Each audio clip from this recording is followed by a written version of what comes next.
Radio. Hi, this is Bladerunner from XM Satellite Radio calling for Leon Russell. Well, I'm speaking to you. How are you? Pretty good. Good. I wasn't sure if this was a direct line straight to you or to who, so. Yeah, this is me. Where are you at right now? I'm at Fuddruckers waiting on my supper. Oh, okay. Well, do you have a chance to talk, or would you like me to call you back? No, this is fine. Oh, okay.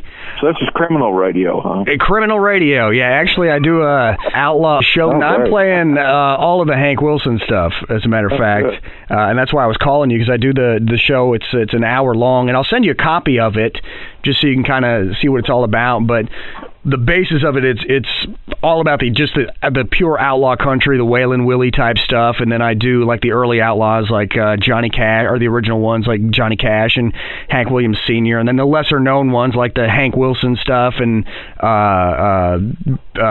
Jerry Jeff Walker, that kind of thing, and then I do like the new outlaws like Dwight Yoakam and Steve Earle and bands like that. I see. So it's pretty cool. But I just wanted to talk to you about more like the Hank Wilson type stuff. What brought that whole thing on for you?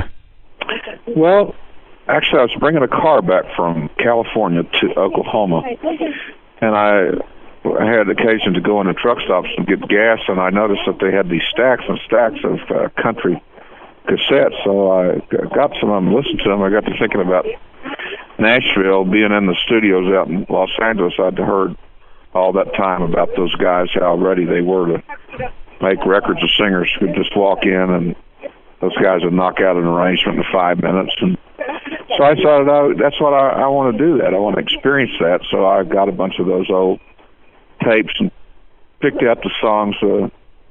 I actually played in some country bands out in Los Angeles, not in Oklahoma, oddly enough, when I was a kid, but in California I played in a lot of country bands. So the songs that I knew, not that I'd ever sung before, but I knew, and I just thought I'd make some old songs, make the radio sound the way it did before Elvis came along.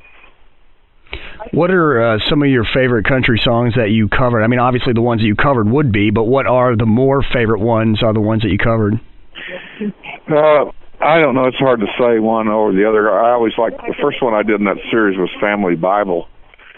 So Willie Nelson song, and that was the first song I cut in the series, and they were all very polite, and they were playing real polite. They kind of whipped those guys pretty hard down there in Nashville.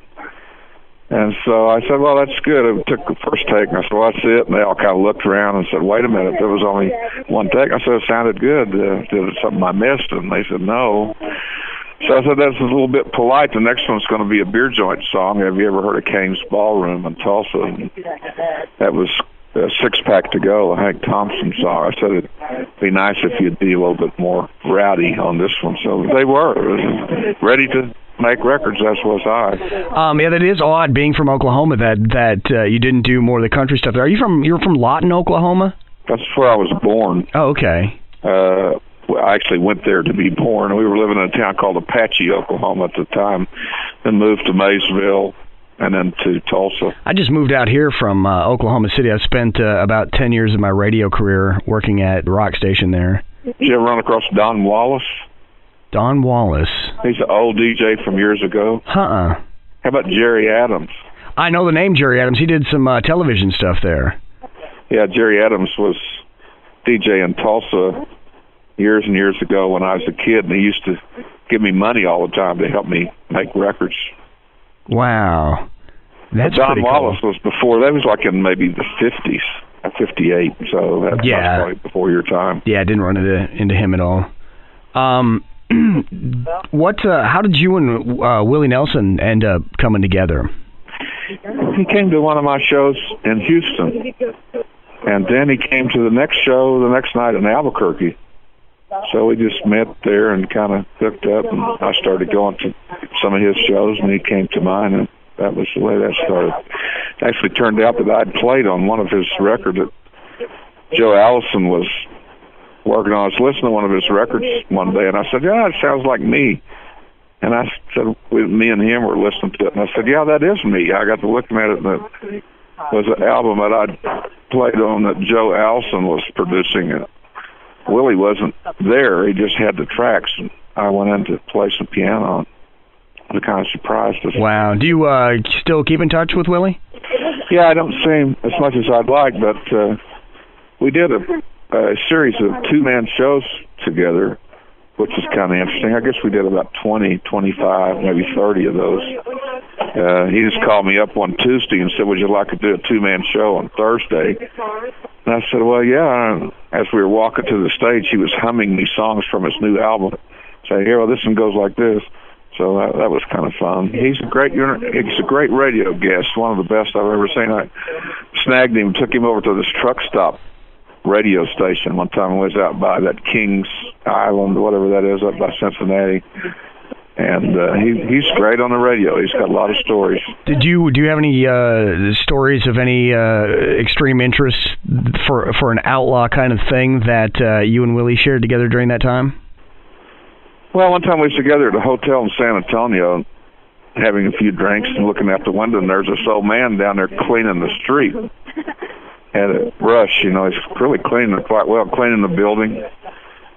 So I wadded up a $20 bill and threw it down there, and he never did see it, so I threw a bunch more of them down there, and Willie started throwing them down there, and finally the guy found them, bent down, picked them up, and opened them up, and then he realized there's maybe about 20 more of them laying around. He picked those all up and looked at them, and when we left the building the next day, about 10 hours later, he was out there with a brush, just brushing the outside of that building. It was great. Looking for some more cash? Yeah, we must have made $400 or $500. Wow. Did while you were hanging out with Willie, did you run across Waylon much during that period?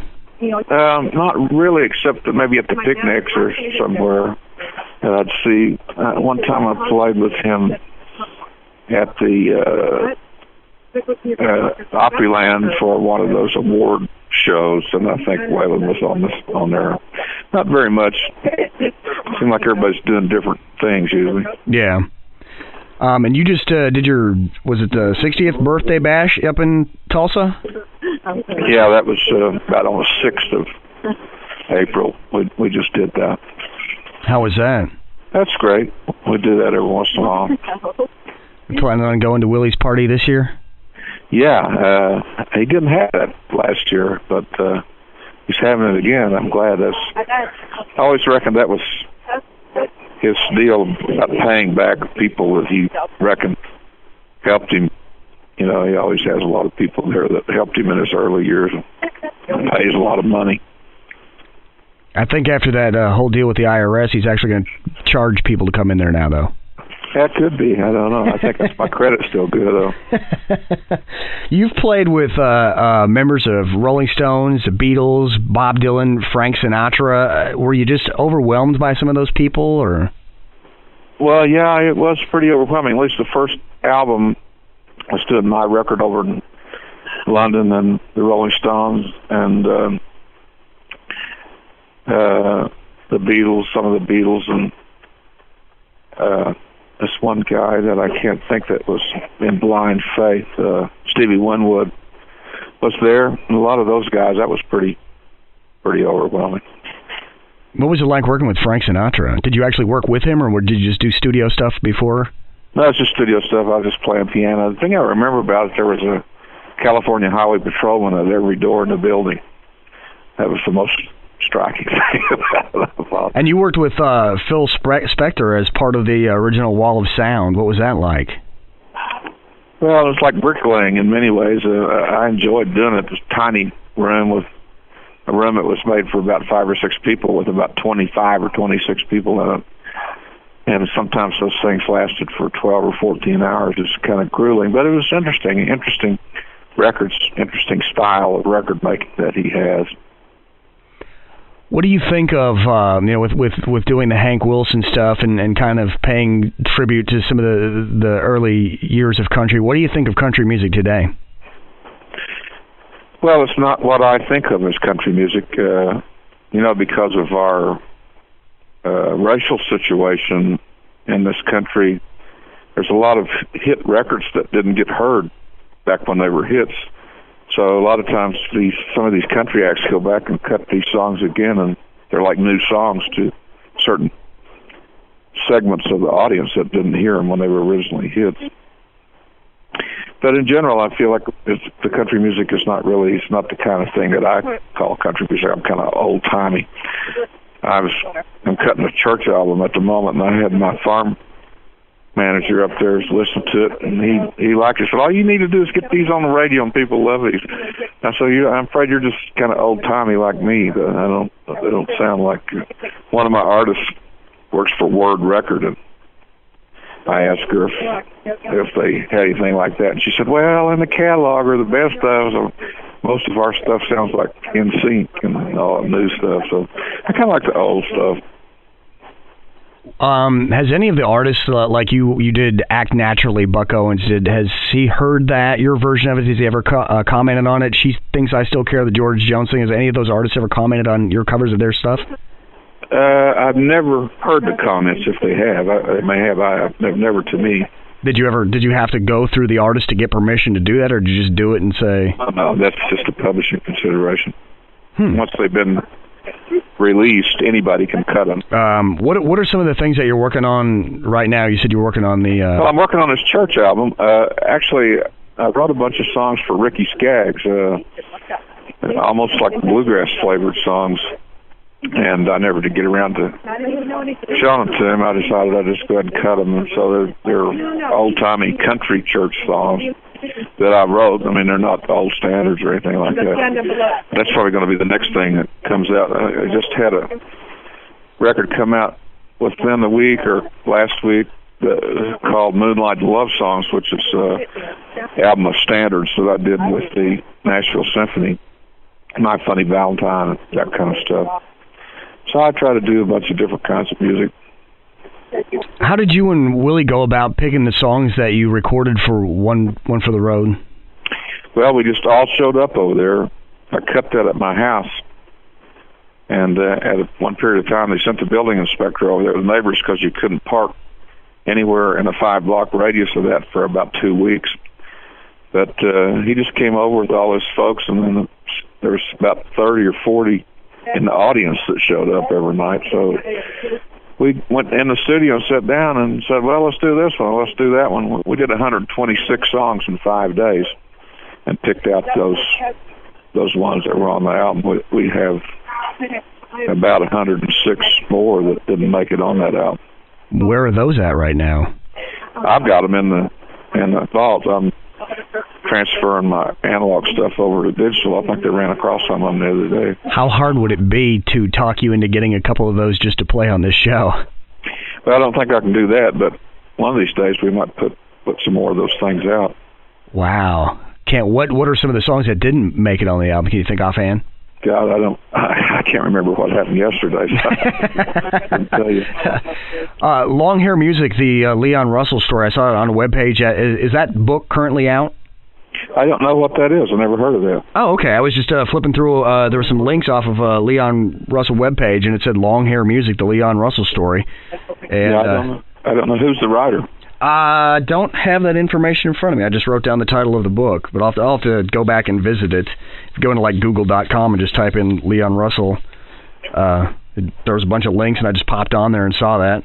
No, I'll have to see. I haven't heard of that. There's a lot of stuff like that happen where things are released or people do this or do that, and you hear about it later and go, oh, okay, whatever. Yeah, that sometimes it does.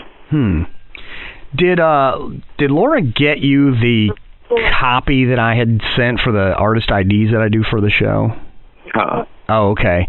What I do is, the show is based in the 70s kind of feel with the music and everything. I try to bring a new approach to a radio show. So I don't actually host the show. I run blocker in a black Trans Am, and I do the show through a CB radio. I see. And I'll send you a copy of it so you kind of get a feel for it. But what I do is with the artist IDs, instead of going, hey, this is Leon Russell and you're listening to Outlaw America, I do kind of like a CB conversation where it's like, Breaker 10, Bladerunner, you got your ears on? Yeah, what's your handle? What's your 20? This is Leon Russell on Outlaw America. And that kind of, could you do something like that for me? Or? Sure. Okay, I'll just give you your lines. Okay. And then you can just repeat them, and and then I'll just splice it together with my conversation on CB. So I'll just have you do the channel that it's on is channel 10, and so if you just do Breaker 10, Bladerunner, you got your ears on? Breaker 10, Bladerunner, you got your ears on? Yeah, go ahead, Breaker. My speedometer's buried. I got my sunglasses on. I'm smoking. What's your handle and what's your 20? This is Leon Russell talking to you. You know I'm on Outlaw America. Oh, see, that's where I was confused. You sound an awful lot like Hank Wilson. Yes. What channel you on? XM10, Outlaw America. Copy that. And I will let you get back to what you were doing. I'm staring at this burger. I got to move along. Okay, I enjoyed talking to you. I enjoyed talking to you also. Thank you very much, sir. I appreciate it.